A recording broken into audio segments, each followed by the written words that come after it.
Bismillahirrahmanirrahim.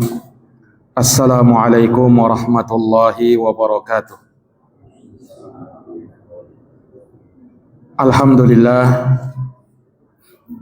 Alhamdulillahi rabbil alamin.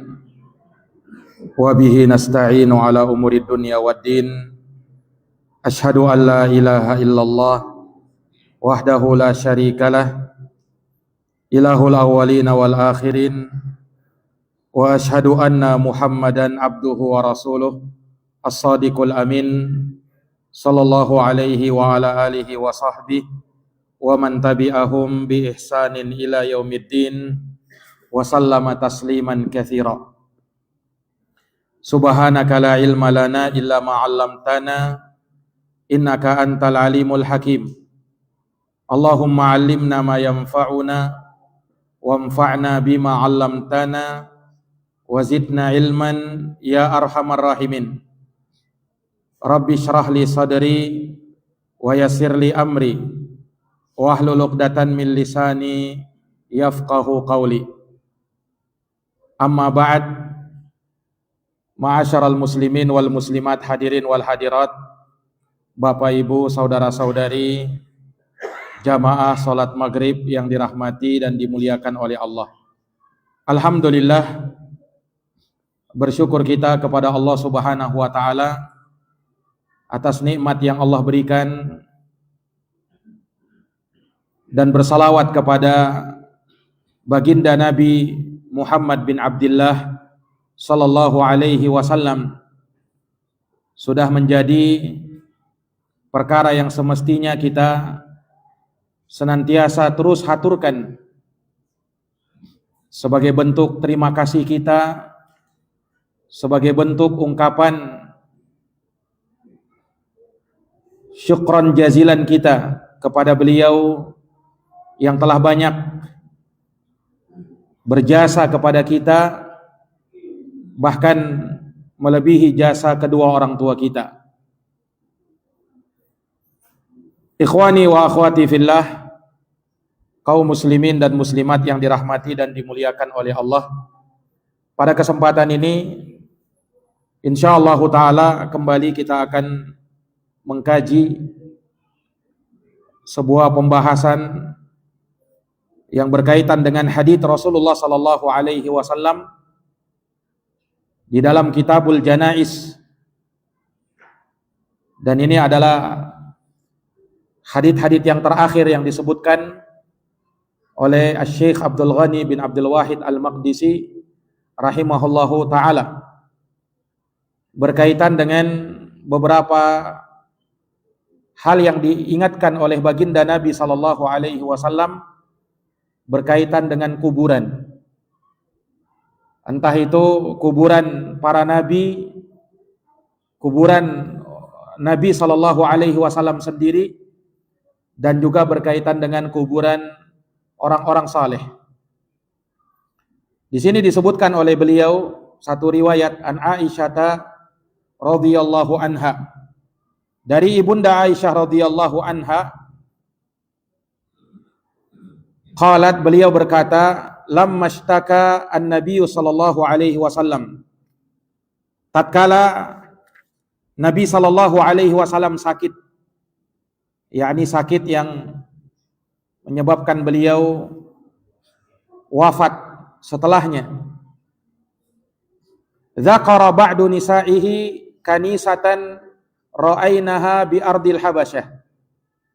Maka sebagian istri-istri Nabi menyebutkan tentang kanisah, yakni tempat ibadahnya orang-orang Nasara yang mereka lihat di negeri Habasyah. Yuqalu laha Mariyah, yang mana tempat ibadah tersebut dinamakan dengan Mariyah. Wa kanat Ummu Salamata wa Ummu Habibata atata ardal Habasyah.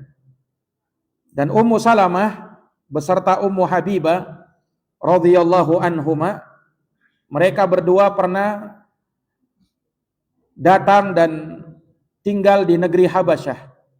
Dan ini dalam peristiwa hijrah pertamanya kaum muslimin ke negeri Habasyah.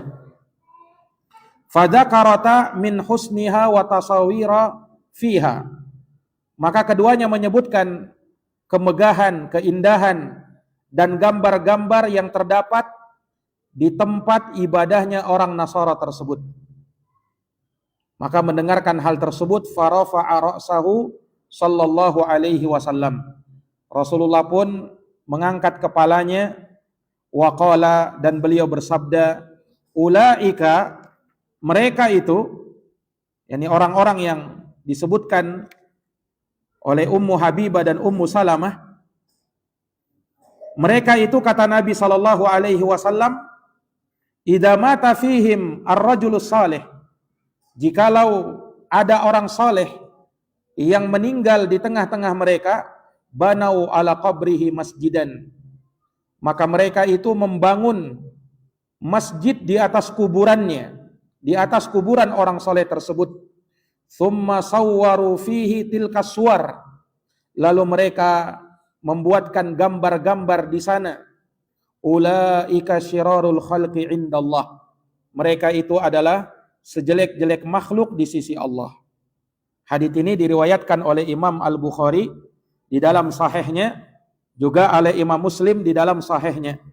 Imam Muslim menyebutkan dalam sahihnya pada Kitabul Masajid wa Mawadhi'us Shalah, kitab tentang masjid-masjid dan tempat salat, di dalam bab yang disebutkan oleh Imam An-Nawawi, babun nahyi an bina'il masajid alal kubur, bab larangan membangun masjid di atas kuburan, wattikhadus suwar fiha, dan menjadikan gambar-gambar di dalamnya, wan nahyu an ittikhadil kuburi masajida, dan larangan menjadikan kuburan-kuburan sebagai masjid.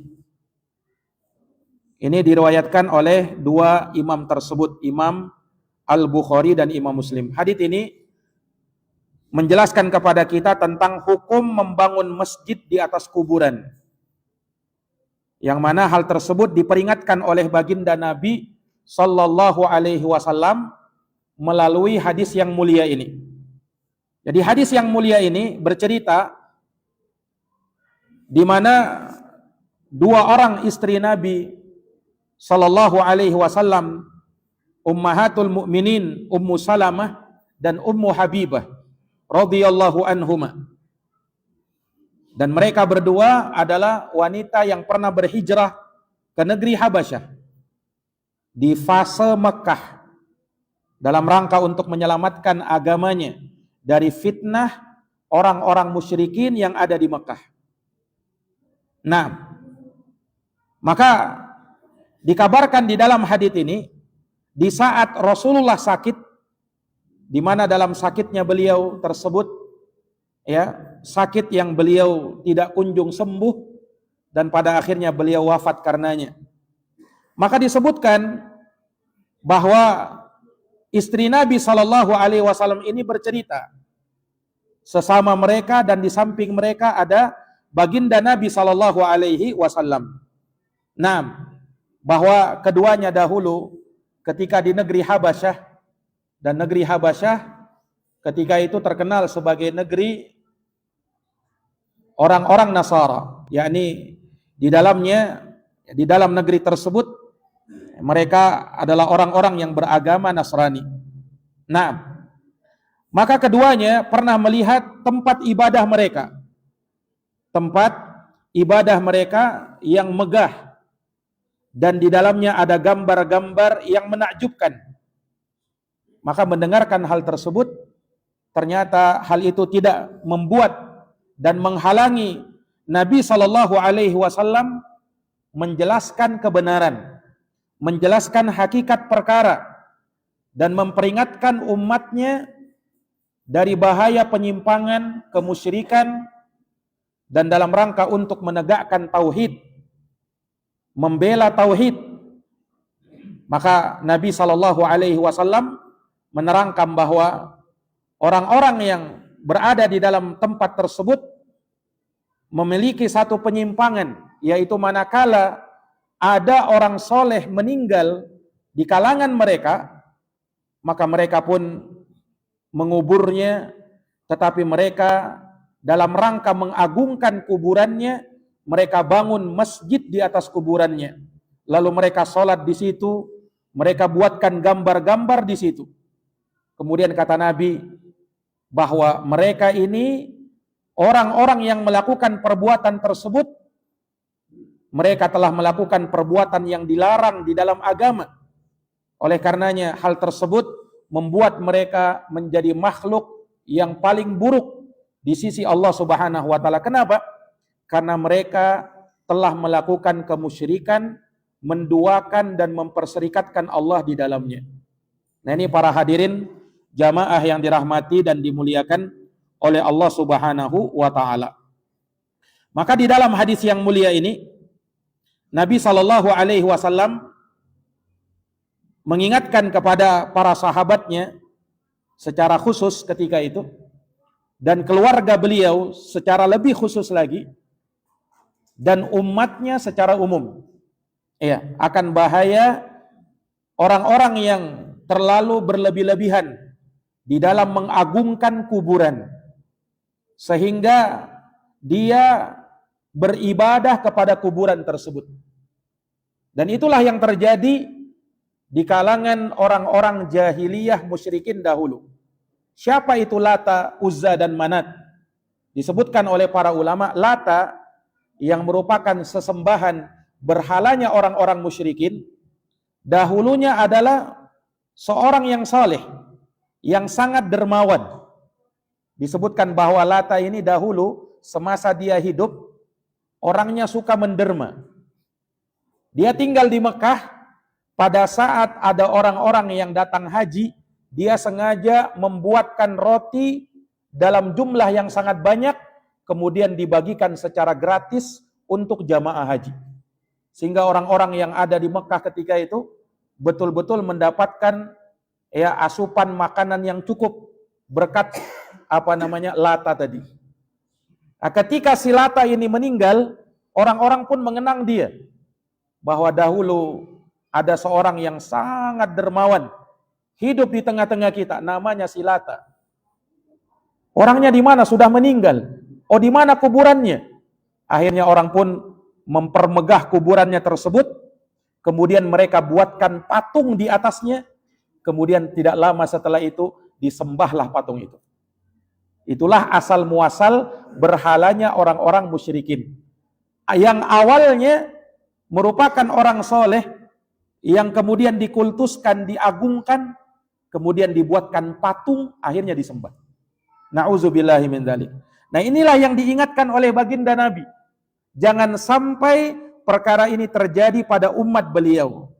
Para hadirin yang dirahmati dan dimuliakan oleh Allah. Makanya Nabi melarang membangun masjid di atas kuburan. Ya, itu dilarang oleh baginda Nabi sallallahu alaihi wasallam, dan akan lebih jelas lagi ketika kita membaca hadis yang berikutnya. Insyaallah akan dibawakan oleh beliau Syekh Abdul Ghani Ibn Abdul Wahid Al-Maqdisi rahimahullahu ta'ala. Hadirin jamaah yang dirahmati dan dimuliakan oleh Allah Subhanahu wa ta'ala. Kemudian di dalam hadis ini juga menunjukkan kepada kita at-tahdhiru minas salati alal kubur wa indaha wa fiha. Peringatan dari baginda Nabi untuk tidak sholat di atas kuburan, atau di dekat kuburan, atau di dalam kuburan. Ya, kenapa? Wa anna dzalika min wasailis syirkil akbar iyadan billah. Karena hal tersebut adalah hal yang bisa mengantarkan kepada syirik akbar, kepada kesyirikan yang besar, wal iyadu billah. Akhirnya Allah Subhanahu wa taala diperserikatkan, diduakan. Ya. Dan Allah Subhanahu wa taala tidak ridha manakala diperserikatkan dengan makhluknya. Nah, berapapun besarnya, agungnya makhluk tersebut, meskipun dia adalah para nabi dan para rasul. Para nabi dan para rasul adalah utusan Allah. Tetapi mereka juga pun tidak berhak untuk menjadi tandingan bagi Allah. Makanya orang muslim, muwahhidin, sesembahan mereka cuma satu. Mereka tidak menyembah para nabi dan para rasul.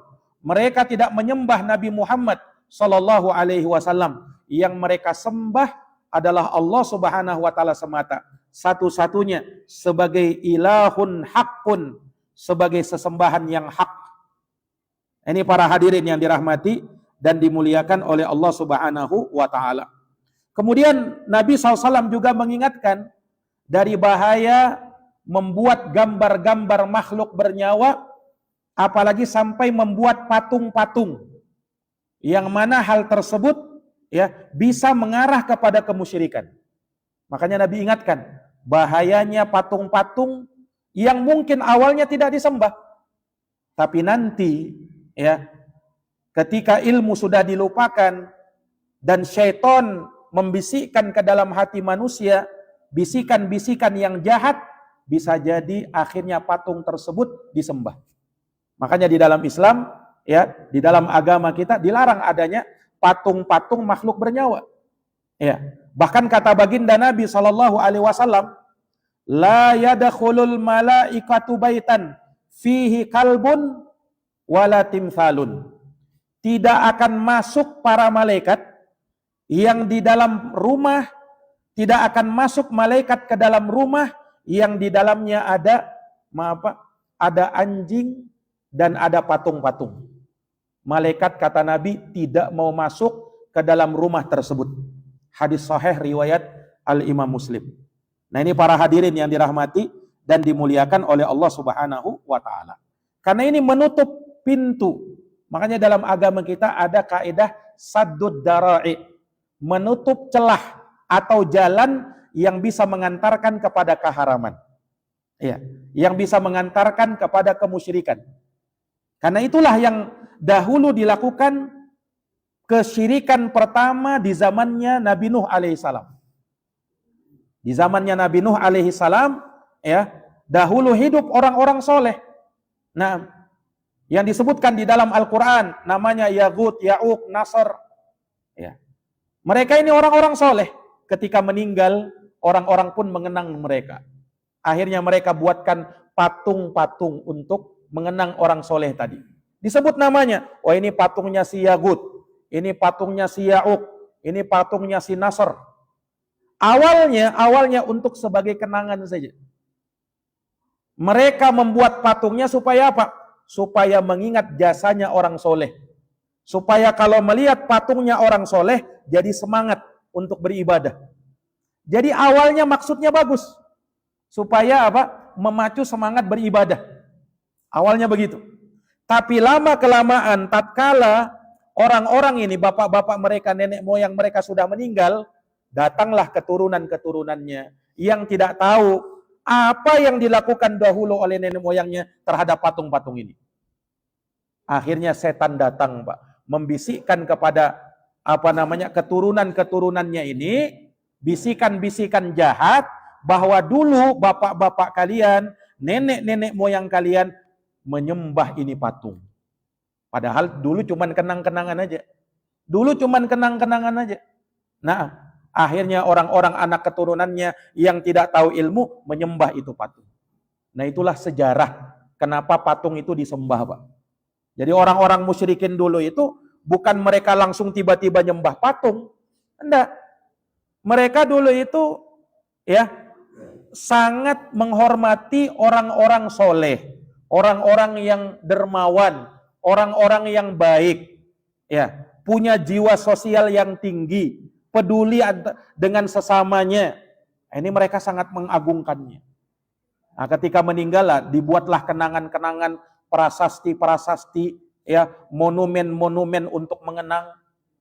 Awalnya untuk mengenang, tapi lama-kelamaan akhirnya disembah. Nah, ini yang diperingatkan oleh Nabi, makanya dalam agama kita diharamkan membuat patung-patung itu, Pak. Ya, para hadirin yang dirahmati dan dimuliakan oleh Allah Subhanahu wa taala. Nah, para jamaah sekalian yang dirahmati oleh Allah, kemudian di dalam hadits ini juga ada faedah yang disebutkan oleh para ulama, ta'zimun Nabi sallallahu alaihi wasallam li janabit tauhid wa ta'zimihi fi nufusil mu'minin wa tahdhir min wasailis syirki wa masaidis syaitan. Kata para ulama, hadits ini menjelaskan bagaimana pengagungan Nabi terhadap tauhid. Ya. Nabi SAW memperingatkan umatnya jangan sampai tauhid kalian rusak. Karena tauhid ini Pak, pondasi kita dalam beragama. Pondasi kita dalam beragama. Makanya rukun Islam yang pertama adalah kalimat tauhid.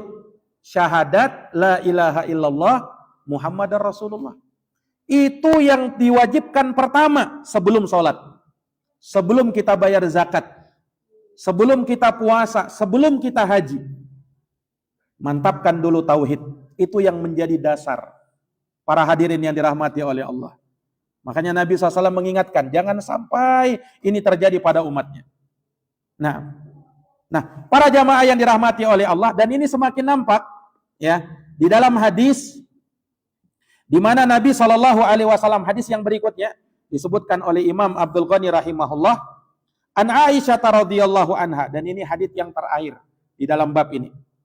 Dari Ibunda Aisyah radhiyallahu anha, qalat, beliau berkata, qala Rasulullah sallallahu alaihi wasallam, Rasulullah bersabda, fi maradihi alladzi lam taqum minhu. Ya. Nabi pernah bersabda dalam sakitnya beliau yang beliau tidak lagi bisa bangun, yakni beliau sallallahu alaihi wasallam meninggal wafat karena sakit ini.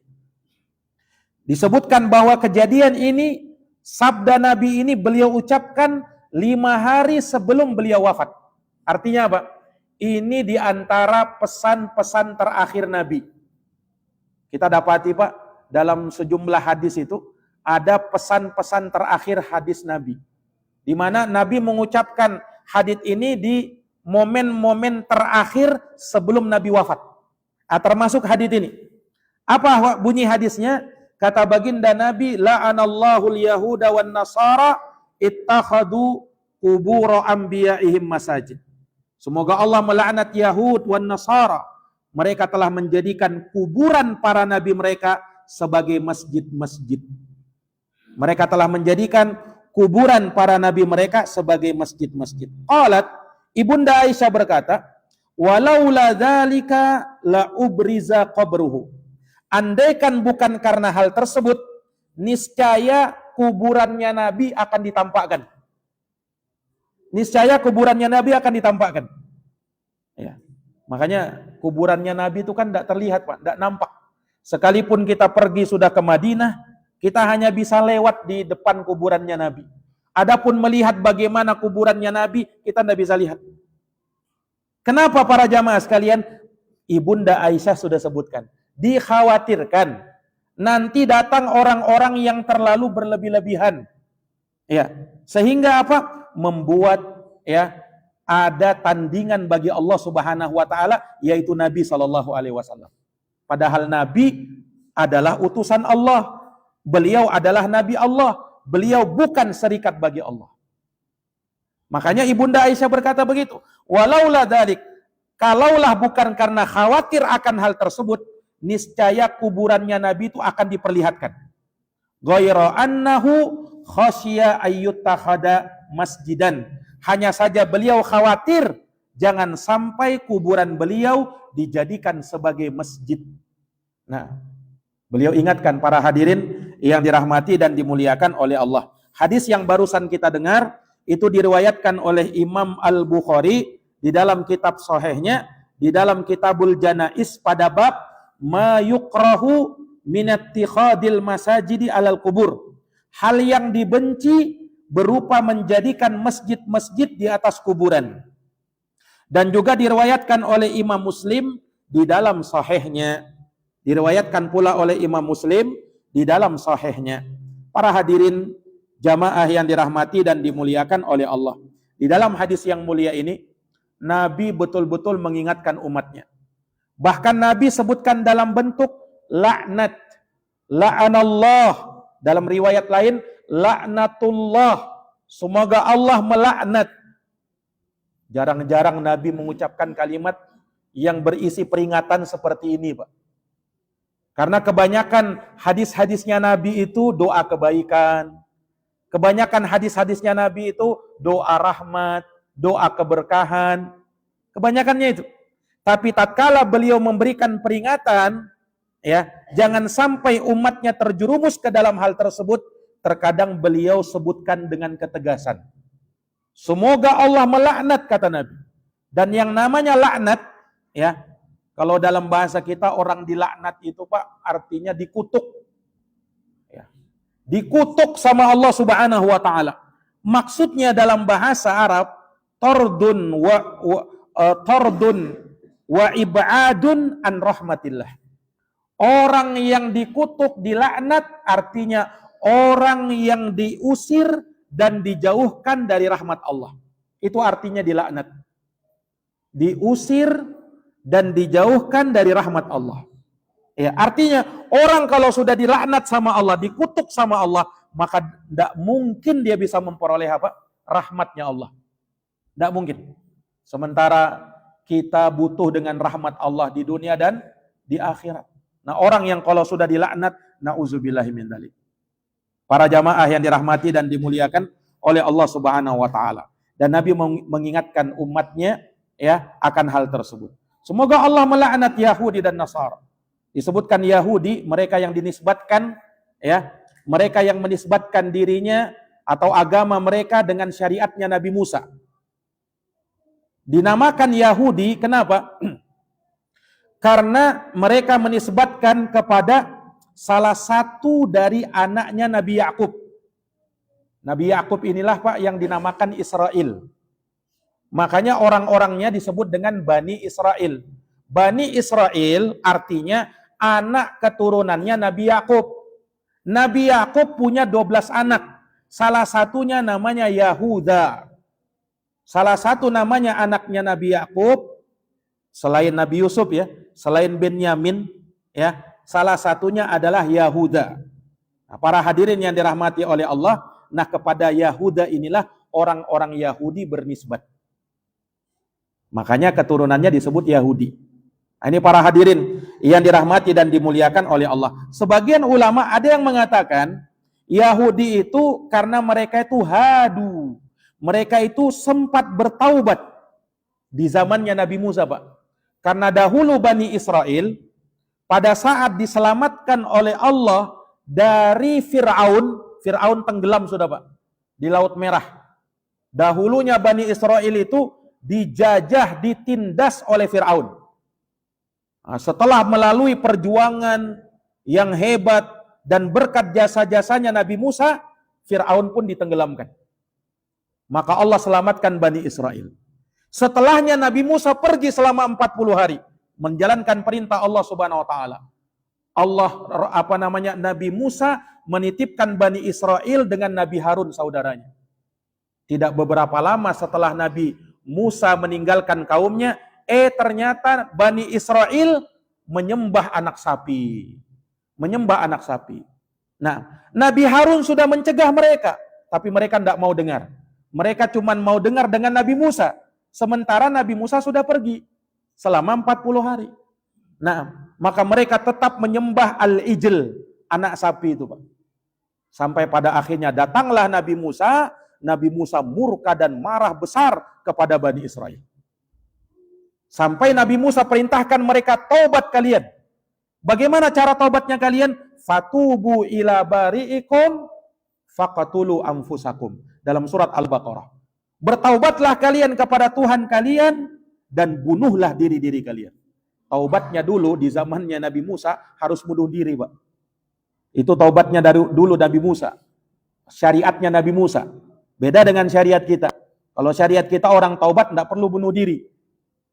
Dia menyesali, mengakui dosanya, ya, berjanji tidak mengulanginya, berazam tidak akan lagi melakukannya, sudah cukup. Dia bertobat dengan taubat yang jujur. Ya. Ini para jamaah yang dirahmati dan dimuliakan oleh Allah Subhanahu wa taala. Ini sejarah. Jadi ada sejarahnya orang-orang Yahudi ini.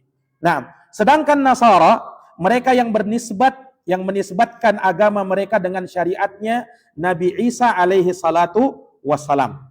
Mereka disebut dengan Nasara ya, karena nisbat tempat dahulu mereka tinggal namanya Nasirah, desa Nasirah, maka mereka pun disebut dengan Nasara. Nah, dan ada juga yang mengatakan bahwa dahulu pengikutnya Nabi Isa, ya kalau disebut bisa juga disebut dengan sahabat-sahabat Nabi Isa. Mereka ini yang disebut dengan Hawariyin. Nah, kaum Hawariyin yang merupakan sahabatnya Nabi Isa, mereka sendiri mengatakan dalam Quran, nahnu ansarullah. Kami adalah penolong-penolong agama Allah. Dari situlah mereka dinamakan Nasara. Dari kata Nasir yang artinya penolong. Makanya sahabat Ansor disebut Ansor kenapa? Karena mereka menolong orang-orang muhajirin yang datang berhijrah ke mereka. Ini sejarah para hadirin yang dirahmati dan dimuliakan oleh Allah Subhanahu wa taala. Maka Nabi mengingatkan kepada kaumnya, kepada umatnya. Nabi SAW mengingatkan umatnya, la'anallahul yahuda wan nasara. Allah melaknat orang Yahudi dan Nasara. Kenapa? Ittakhadu qubur anbiya'ihim masajid. Ini sebabnya. Karena mereka menjadikan kubur para nabi mereka sebagai masjid-masjid. Mereka menjadikan kubur para nabi mereka sebagai masjid-masjid. Dan Nabi melarang hal yang demikian. Ini para jamaah yang dirahmati dan dimuliakan oleh Allah Subhanahu wa taala. Nah, maka jamaah sekalian, ya, di hadis yang mulia ini nampak bagi kita bagaimana Rasulullah sallallahu alaihi wasallam, ya, beliau mengingatkan umatnya dari perkara yang seperti ini. Nah, oleh karenanya jamaah sekalian, kalau kita lihat hadits-hadits Nabi sallallahu alaihi wasallam sangat banyak menerangkan dan menjelaskan kepada umatnya tentang perkara ini. Ya. Makanya di dalam hadits ini, ya, Nabi sallallahu alaihi wasallam melarang menjadikan kuburan sebagai masjid-masjid, dan ini kata para ulama ada beberapa makna yang diinginkan oleh para ulama. Ya, menjadikan kuburan sebagai masjid setidaknya ada 3 maknanya. Yang pertama, larangan sholat di atas kuburan. Dilarang oleh baginda Nabi sallallahu alaihi wasallam. Karena kuburan bukan tempat sholat. Yang kedua, sholat menghadap kuburan juga tidak diperbolehkan. Sholat menghadap kuburan juga dari perkara yang tidak diperbolehkan. Dan yang ketiga jamaah sekalian, membangun masjid di atas kuburan. Membangun masjid di atas kuburan. Ini dilarang oleh baginda Nabi sallallahu alaihi wasallam. Nah, para jamaah sekalian, mungkin ada yang bertanya, Ustadz, bukankah kuburannya Nabi di dalam masjid? Masjid apa? Masjid Nabawi, ya kan? Bukankah kuburannya Nabi ada di Masjid Nabawi? Ya. Kalau kita ziarah ke Masjid Nabawi, ya, maka terkadang kita melihat banyak orang-orang yang datang ngantri ingin ziarah ke kuburannya Nabi. Di mana itu? Masih di Masjid Masih di Masjid Nabawi. Bukan di Baqi. Kalau di Masjid Nabawi itu ada kuburan Baqi. Itu kuburannya para kaum muslimin dari kalangan para sahabat, dan sampai sekarang orang-orang yang meninggal masih dikuburkan di pemakaman Baqi. Masih dikuburkan di pemakaman Baqi. Sementara Nabi dan 2 orang sahabatnya, yaitu Sayyidina Abu Bakar dan Sayyidina Umar, itu dikuburkan bersampingan dengan Nabi. Dikuburkan bersampingan dengan kuburannya Nabi sallallahu alaihi wasallam. Nah, pertanyaannya, bukankah ini bertentangan dengan larangannya Nabi? Nah, para jamaah yang dirahmati dan dimuliakan oleh Allah Subhanahu wa taala, para ulama memberikan jawaban. Pertama, Pak, kata para ulama, sebenarnya Masjid Nabawi tidak dibangun di atas kuburan. Kenapa? Masjid Nabawi sudah ada. Di masa Nabi SAW hidup, Masjid Nabawi sudah ada. Ya kan? Nah, hanya saja perlu diketahui di dalam sejarah bahwa rumahnya baginda Nabi, itu rumahnya Ibunda Aisyah, bersampingan dengan Masjid Nabawi. Pada saat Nabi wafat itu di rumahnya Ibunda Aisyah. Nabi wafat di rumahnya siapa? Ibunda Aisyah. Dan kekhususan para nabi dan para rasul, kalau dia meninggal, maka dia dikuburkan di tempat dia meninggal. Dan Nabi sebutkan hal tersebut, bahwa tidaklah ada seorang nabi yang wafat, melainkan dia dikuburkan di tempat dia wafat. Nah, berhubung karena Nabi wafat di pangkuan Ibunda Aisyah, ya, dan di rumahnya Ibunda Aisyah, di kamarnya Ibunda Aisyah, maka Nabi pun dikuburkan di situ, Pak. Nabi pun dikuburkan di situ. Di sampingnya Masjid Nabawi. Nah, ketika terjadi perluasan, nah ini, karena kaum muslimin semakin banyak, ya kan? Maka Masjid Nabawi butuh diperluas. Ya, maka masuklah kuburannya Nabi Shallallahu alaihi wasallam. Tapi ingat, Masjid Nabawi tidak dibangun di atas kuburan. Yang dilarang oleh Nabi apa? Membangun masjid di atas kuburan.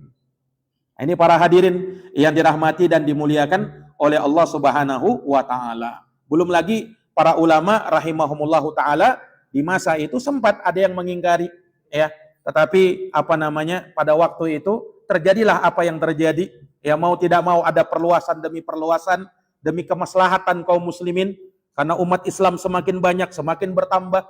Ya, tidak cukup Masjid Nabawi menampung umat yang terlalu banyak. Maka mau tidak mau diperluas dan terus diperluas. Ya. Ini para hadirin yang dirahmati dan dimuliakan oleh Allah Subhanahu wa taala. Itu yang disebutkan oleh para ulama. Jadi kuburannya Nabi tidak dibangun di atas masjid. Nah, ini para jamaah.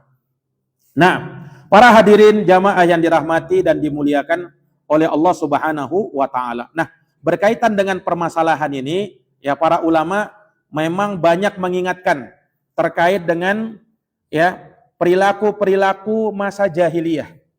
Ya, di mana sebagian orang-orang, ya, di masa jahiliyah mereka dahulu mengkultuskan kuburan orang-orang soleh. Ya. Dan Imam Ibnu Katsir, ya, salah seorang ulama besar dari madhab Syafi'i, beliau menyebutkan bahwa tidaklah terjadi kemusyrikan, penyembahan kepada berhala, melainkan disebabkan karena berlebih-lebihan terhadap kuburan orang soleh dan mengkultuskan kuburan orang soleh. Karena sudah kita ceritakan tadi, Lata, ya, dan bahkan sebelumnya, ya, kuburannya Yaghut, Ya'uq, ya, Suwa, Nasr, itu kuburannya orang soleh di zaman Nabi Nuh. Kemudian akhirnya orang-orang mengagungkannya, membuatkan patung di atasnya, akhirnya disembah. Asal muasalnya kuburan yang diagungkan. Nah, ini para hadirin yang dirahmati dan dimuliakan oleh Allah Subhanahu wa taala. Bahkan termasuk dari kebiasaan orang-orang jahiliyah dulu, mereka, Pak, jikalau, ya, mereka dalam kondisi sempit, dalam keadaan terjepit, ya, pernah diceritakan ketika pasukan Tatar menjajah Damaskus, ya, maka ketika itu rakyat Damaskus pada waktu itu ketakutan karena bangsa Tatar mau datang ini. Terus apa yang mereka lakukan? Ya, maka mereka datang kepada kuburan, ya, Abi Umar. Disebutkan pada waktu itu kuburannya Abi Umar. Dan mereka sebutkan, ya khaifina minat Tatar, ludu biqabri Abi Umar, udu biqabri Abi Umar, yunjikum minat darar. Wahai orang-orang yang takut dengan bangsa Tatar. Bangsa Tatar ini, Pak, bangsa penjajah dahulu. Berlindunglah ke kuburannya Abu Umar.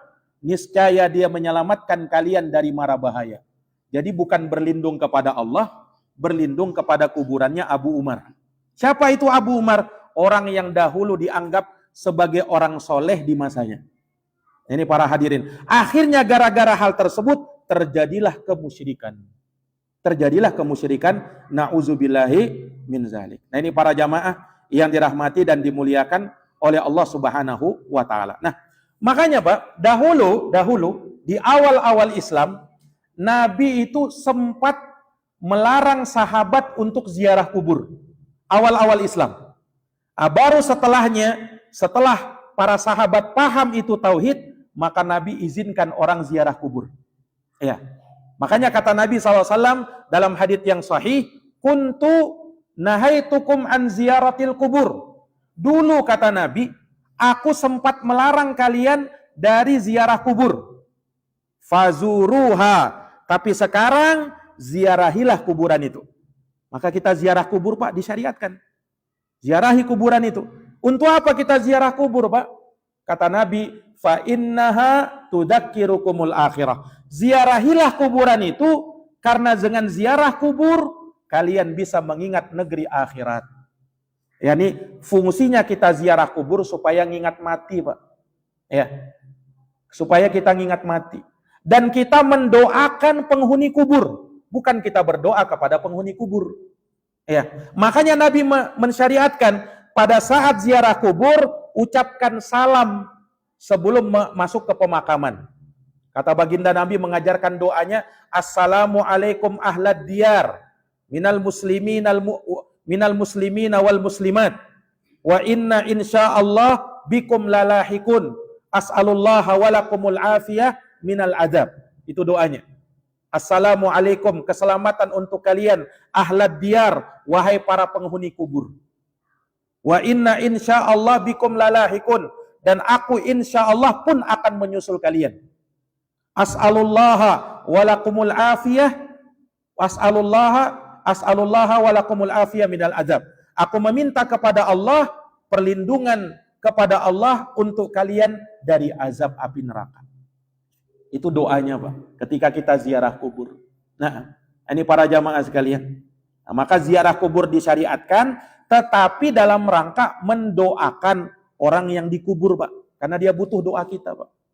Bukan malah kebalikannya. Bukan kita malah berdoa kepada penghuni kubur.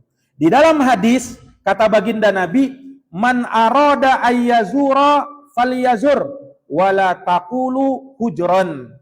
Barang siapa yang mau ziarah kubur, silahkan ziarah kubur. Tapi ingat, jangan berkata-kata hujron. Apa itu kata hujron? Kata Imam Nawawi, hujron adalah perkataan yang batil. Termasuk perkataan yang batil, kata ulama, ketika ziarah kubur, dia minta-minta kepada penghuni kubur. Nah, itu yang tidak diperbolehkan. Kita ziarah kubur dalam rangka mengingat mati, mendoakan orang yang sudah mati, itu yang disyariatkan bagi kita pada saat ziarah kubur. Nah, ini para hadirin yang dirahmati dan dimuliakan oleh Allah Subhanahu wa taala. Kemudian di hadis yang lain, Nabi juga mengingatkan, la taj'alu qabri idan. Jangan kalian jadikan kuburku, kata Nabi, sebagai id, sebagai hari id. Ya, ini sebagai bentuk perayaan-perayaan. Jangan. Ini kata Nabi. Wa sallu alayya, bersalawatlah kepadaku. Fa inna salatakum tablughuni haitsu kuntum. Karena salawat kalian akan sampai kepadaku dimanapun kalian berada. Nah, kita disyariatkan ziarah ke kuburannya Nabi. Ya. Kemudian Nabi ingatkan, kalian kalau bersalawat, dimanapun kalian berada, tidak harus di dekat kuburku. Dimanapun kalian berada, salawat kalian akan sampai kepadaku. Asalkan kalian ikhlas saja ketika bersalawat kepadaku. Kata baginda Nabi sallallahu alaihi wasallam. Ini Nabi ingatkan, Pak. Ya, Nabi ingatkan hal tersebut. Naam, dari perkara-perkara ya yang jangan sampai kuburan-kuburan tersebut dijadikan sebagai hari Id. Ya. Kemudian juga jamaah sekalian, ya, larangan membangun di atas kuburan. Ini diingatkan oleh baginda Nabi dalam hadis Ali bin Abi Thalib radhiyallahu an, ya, bahwa Ali bin Abi Thalib, Sayyidina Ali, pernah menyebutkan hadis Nabi SAW. Kata Sayyidina Ali, aku pernah diutus oleh Nabi. Kemudian Nabi berpesan kepadaku. Pesannya baginda Nabi, Allah tada timsalan illa tomastahu wala qabran musyrifan illa sawaitahu. Kata baginda Nabi, wahai Ali, ini pesannya Nabi kepada Ali. Wahai Ali, jangan kau biarkan ada patung, melainkan kau harus hancurkan. Nggak boleh ada patung-patung.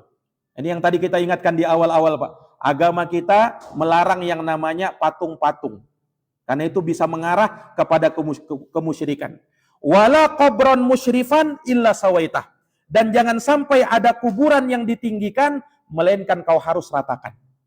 Makanya Imam Nawawi rahimahullahu taala, imam besar dari madhab Syafi'i, kata Imam Nawawi, Pak, hadis ini menunjukkan bahwa kuburan itu tidak ditinggikan ya kecuali hanya 1 hasta dari permukaan tanah. Kalau mau ditinggikan itu kuburan, boleh kata Imam Nawawi, cuman tingginya 1 hasta saja. Sebagian ulama hanya 1 kilan. Kalau Imam Nawawi menambah 1 hasta. 1 hasta itu, Pak, dari sini, dari ujung jari tengah sampai siku.